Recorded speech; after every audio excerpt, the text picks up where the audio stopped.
Hello and welcome once again here to Sonny and D, a product of Wake Up Call with Dan Tortora. We're on site, on location at Progressive Dental, where Sonny Spira proudly owns multiple locations here in the Southern Tier. We're at 565 Hooper Road in Endwell, New York, and today's special is girls volleyball at Union-Endicott with the Tigers, and we have head coach Paige Franey here with us. Welcome to the show. Thank you for having me. I'm excited to be here. Absolutely. Sonny, good to see you. Good to see you, Dan. Good to see you, Paige. You too.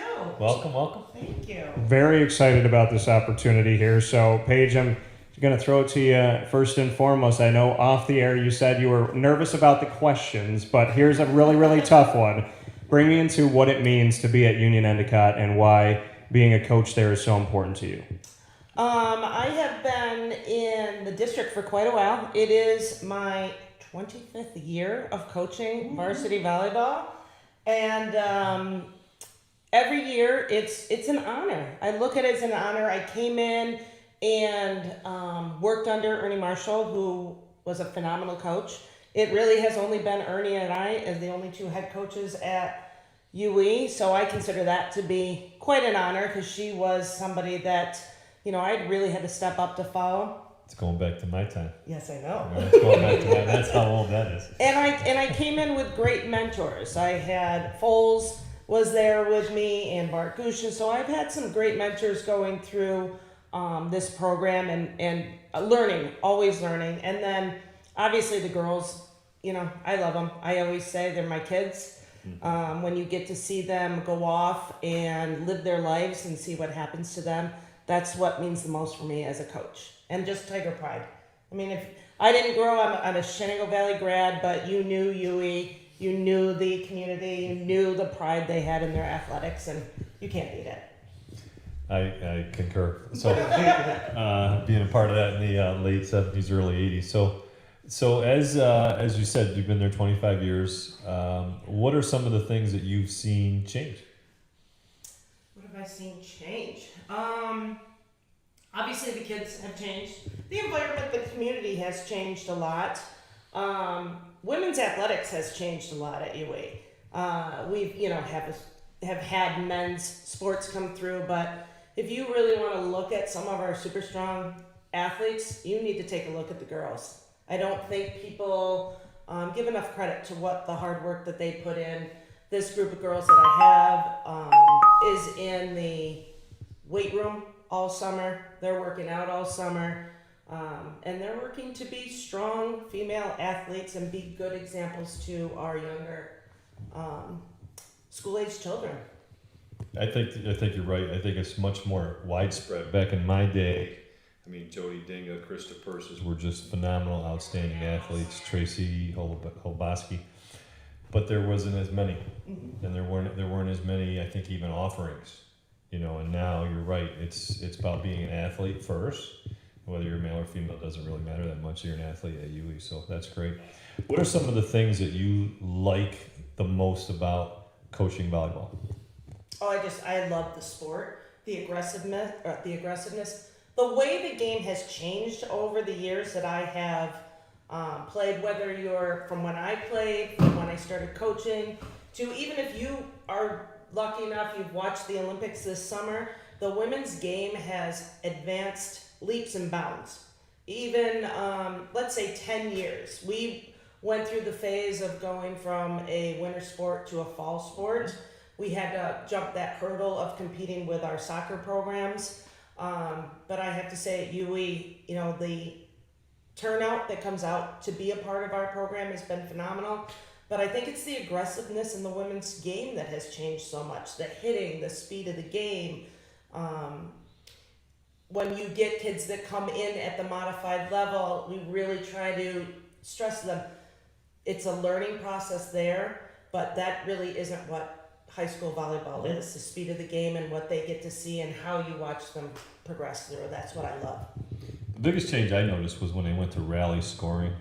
It was so much more. Both my girls played, so it was just so much more exciting to me. And as a fan, was like, it's just bang, bang, bang. No longer, you gotta have the serve to score, and just a different concept. But I think the athleticism with female athletes changed tremendously. Absolutely.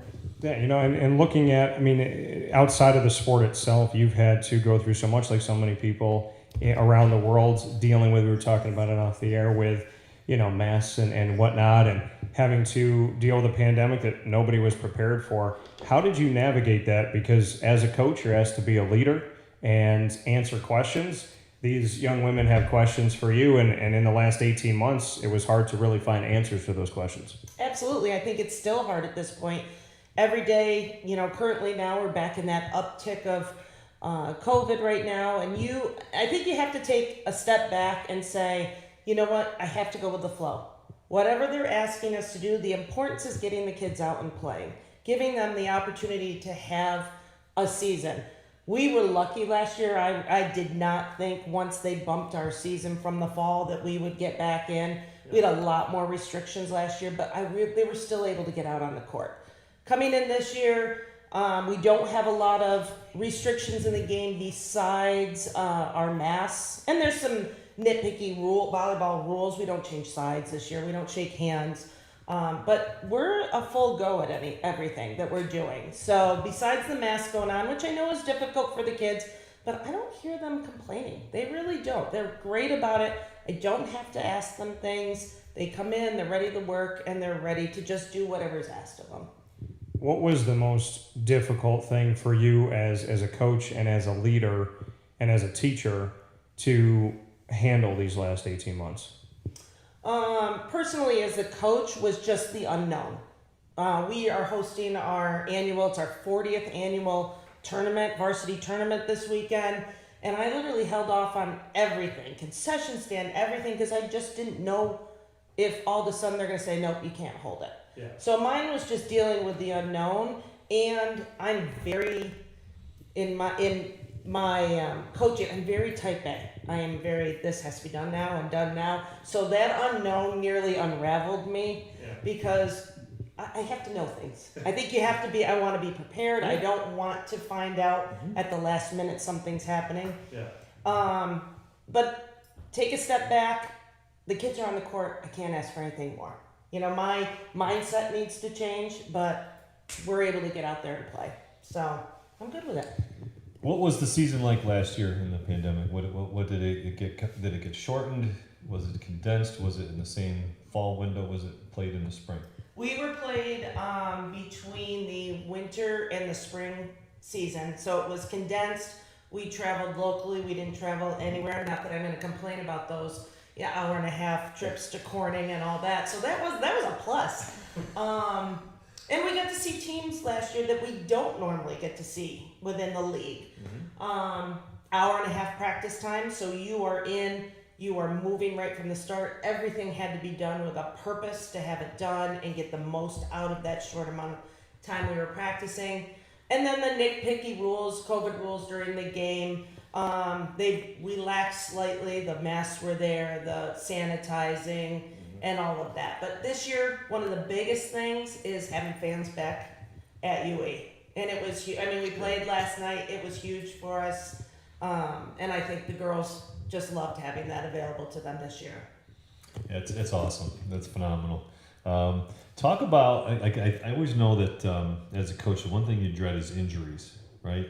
So what are some of the common things that you come across in volleyball that you always, like you wince, like, oh no, what is it? Is it ankles, knees? I mean, just talk about some of the things that some of these young ladies have to really overcome.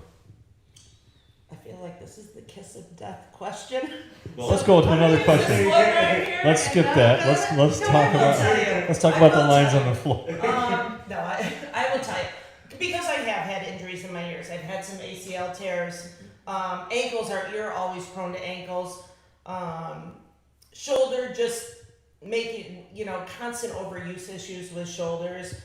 We spend a lot of time on band work, warming up. That really is the reason we get in all summer and do a lot with our strength and conditioning coach, is just a lot of just body maintenance with these guys. They foam roll, they have those opportunities, a lot of things that I didn't have, and I don't even know if you had that opportunity back when you played. It was kind of like you showed up and you practiced and you went hard, and these guys have a lot more maintenance routines that they go through. But, the big ones are the ankles, the knees, the shoulders. because I helped coach at the JV level with the boys at UE, and that's the one thing that I noticed was the presence of the we'll call them the medical staff. You know, the trainers and the weight room is just phenomenal. That was our locker room. So just talk about, because you have mentioned it a couple times, how that's just integrated into everything you guys do now. Well, we run a program all summer long. They're coming in. Andrew, our strength and conditioning coach, unfortunately, because of COVID and because of a lot of construction that goes on at school, our weight room was shut down. But he, quickly shifts gears. We do a lot of agility work and just straight out conditioning, body work all summer. And the girls that buy into it, you see a huge difference when they come in. Now as the season runs through, now we're back in school, we're getting into the weight room. Twice a week, we're gonna start getting that back up and running. It's a huge part of our program. And the nice thing that I love seeing is a lot of these girls, once the season ends, they're still working out in the weight room. He's got them running through a plan all season long, whether they're working for next volleyball season or they're going into another season of sports. I have multiple athletes that just keep going year round. I think, I try to create that lifestyle, right? That's athletic lifestyle too. Absolutely. They do great work. You've brought two young ladies that we'll talk to in just a little bit here. Let everybody know on screen who you brought and why you chose them to represent your team. I brought with us tonight our two captains for this season, senior Elena Pasquale and senior Morgan Rippick. Morgan's dying over there. She can't wait to get out. They are leaders. They are two completely different personalities. They lead in different ways on this team. When we chose captains this year, I gave them a couple of criteria of what they would be looking for as a leader. Is it somebody that is very volleyball knowledge? There could be the person that has to speak to the official. Besides me moaning and groaning and making faces at the official, there's very little communication that I can make. I have to have somebody that's confident enough to go up and ask the questions. Could be looking, some of the girls need that leader by example, how they're working when they're coming into practice. That person may not be the most vocal, but they're going 110 from the start of practice to the end of practice. And then sometimes you just have that person who's going to give you that emotional support. That person could be the one always constantly patting you on the back, always doing those things behind the scenes that a lot of people don't get credit for doing. So Morgan and Elena were, and I would have been proud of anybody that was voted a captain this year. I have a lot of fantastic girls, but these were the two leaders that the team picked. I let the team pick. That's their representatives as our captains, and they made great choices. The makeup of this year's team, how would you describe what you have this year on the court with Elena, Morgan, and everyone else? Well, we graduated a crew last year. I've got a big crew of seniors this year, some upcoming juniors from last year's successful JV program. I have great senior leaders. The juniors have transitioned well with us, I think.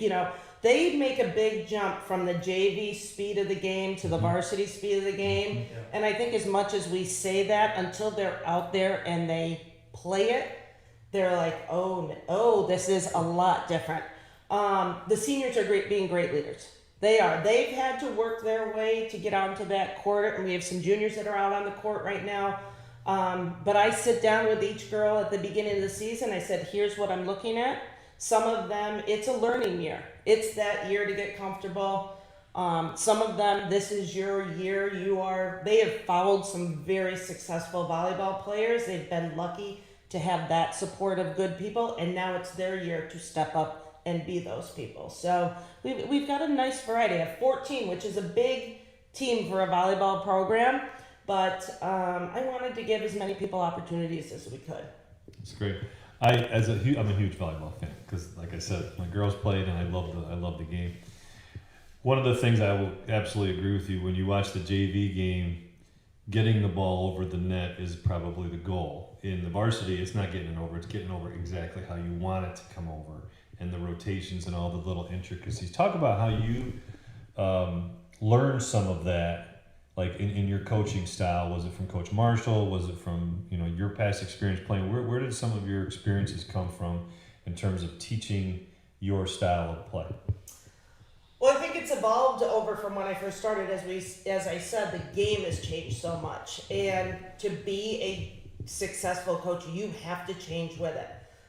You've got to be flexible. I go to as many clinics that I can. I've been lucky enough a couple of years to be able to go out. The ABCA, which is the National Association, hosts a clinic at the same time as the NCAA Division I championships. I have been blessed to be allowed to go to those. You pick up so much. But I also learn a lot from my fellow coaches in the league. Mm-hmm.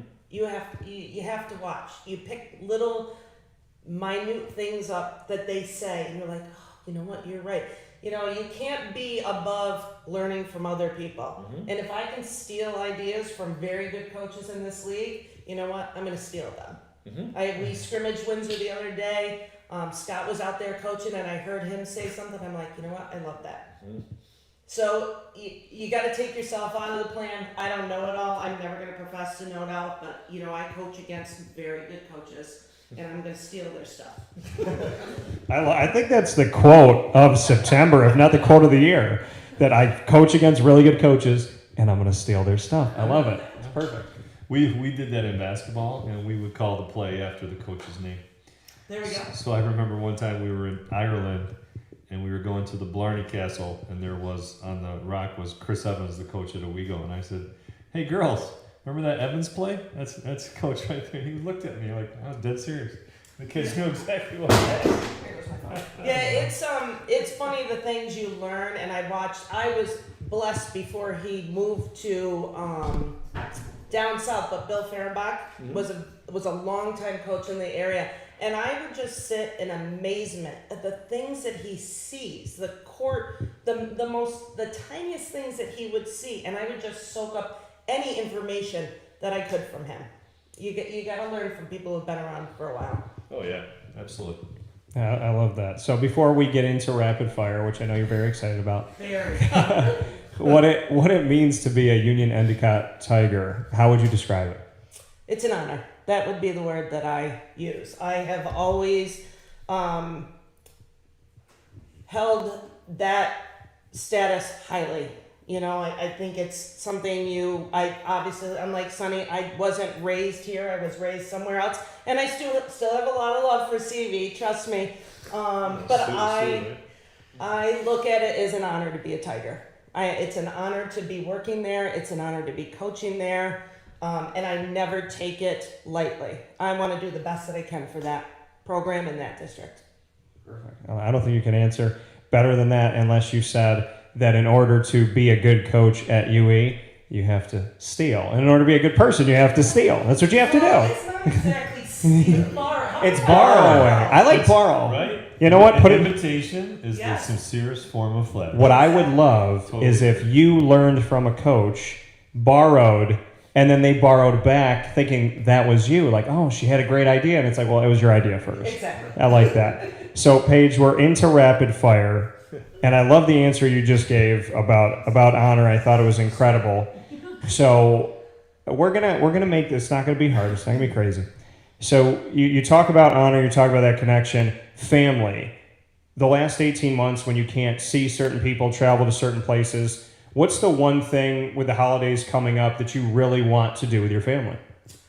Well, I spend a lot of time. My poor mother God bless her. She would come to games, and she's the parent that sits up in the stands, in the corner, by herself, doesn't say anything to me, watches the game. They have parents like that? I do. But I'm gonna stay quiet on this one. But yes, my mother is like this. Now we're lucky enough to now be streaming games, which I also think is phenomenal for this sport. Yeah. But my poor mother takes such the venting from me. Or my boyfriend takes the venting. So I would just like to maybe spend some time with them and make them not have to suffer through the season with me. The girls, I don't think, get to see a lot of that side. I try to get it all out before it comes into the next day. So just some quality time with them. And we don't have it during the season. Volleyball is, like most sports, 6 days a week. But Sonny, as you know, with your daughters playing, those weekends are 12-hour days of you're away. Yep. So that's my plan. Okay, fair enough. So Sonny will ask you one, and then you get to ask us both one. So I'll let Sonny go. You get to travel anywhere in the world. Where would you go and why? Oh, I've got multiple places, but my first stop would be Ireland. I've always wanted to go. Family roots. I have, that would be my first stop. But there are so many places I would love to be able to go, and I'm hoping when I'm, as I like to say a lot now, in my advanced years, I'm hoping to be able to kind of, ease up and get that opportunity before, time slips. It's amazing how fast time goes by, and you don't realize it until you get here. Talking to someone with gray hair, so advanced years, I get you. Very well put. Very well put. I'll steal that. I'm gonna steal There you go. Steal it. Borrow it. That's my theme this year, in my advanced years. Yes, I like it. It works. So now you get to ask one to Sonny and then one to me. So whatever you want to ask to Can Sonny. it be two different, or can it be one question? You can ask one question to the both of us. I'll let Sonny go first though. Okay. Biggest personal regret while at college? And she said that she was nervous about us. Ooh, personal regrets. I don't want to answer this one. Uh, I gave you back in the college yeah. years, Well, no, so- thank you. I'll be honest with you. I'm one that I would say that I don't have any regrets. I made mistakes, but at the time I made the mistakes, I did the best I could with what I had, like information. And so I never regret it. Everything was a learning experience. So boring as it sounds, I'm going to say I really didn't have a lot of things that I look back on and regret. Things that I may have done differently. What I know now, sure. But when I knew then, I'd probably do the exact same thing. So I'm pretty comfortable with it. Am I answering this too? Yes, you are. Is it college? I will let you pick any time frame. Well, it's so I have two answers to this. My first one is that I would immediately knee-jerk say that some of the most wonderful, amazing women that I decided to date in college, I would go back in time and slap myself. But the comedy that it created in my life, and I always say that women will eventually make me a whole lot of money on Netflix specials. So I'm going to say that I don't regret you because the experience is very funny and it's going to help me out. But I, like Sonny, I don't really live with regret. And I, with the information that you're given at the time and the things that you learn, I mean, I try now to, when I see people going into a mistake or like I see them kind of going down a path, maybe it's something that I did before, I try to like adjust it and say, hey, but then at some point you have to realize like I got to where I am today because I had to make mistakes, and so they have to make their own. So I don't really regret anything, and like I said, I can't regret it because the comedy has been very fruitful in my life, so I won't regret it. With that being said, Paige, Franey here, the head coach of Union-Endicott for the Tigers girls volleyball team, here on Sonny and D, Sonny Spira, myself, Dan Tortora. We will take a step aside on youtube.com/wakeupcalldt and on facebook.com/wakeupcalldt. And after that, we have two young women that cannot wait to talk from the girls volleyball team. Thank you, Paige.